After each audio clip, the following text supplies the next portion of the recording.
Outlaws of the West.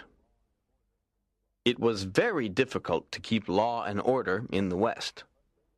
Most settlers were honest people, but there were a lot of outlaws. Outlaws robbed banks, trains, and stagecoaches.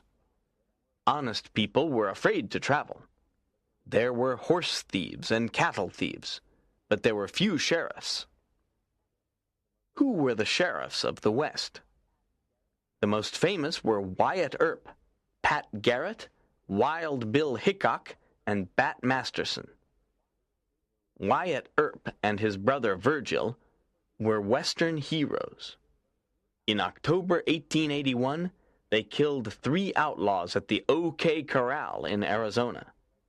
The gunfight at the OK Corral became a legend. There are several films about this gunfight.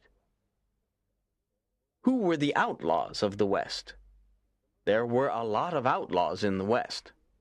The most famous were Billy the Kid and Jesse James. Billy the Kid was a killer and a cattle thief.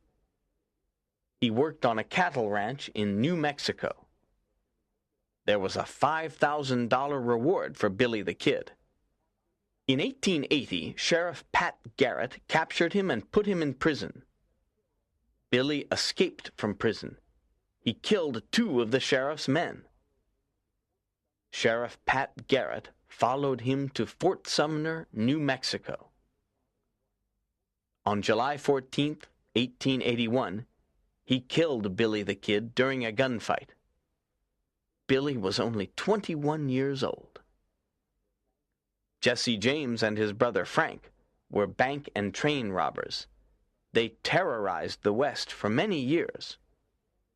In 1881, there was a $10,000 reward for the arrest of Jesse or Frank James.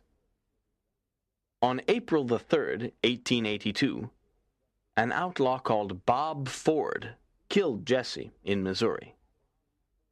In the West, horse thieves, cattle thieves, and killers were usually hanged when they were captured.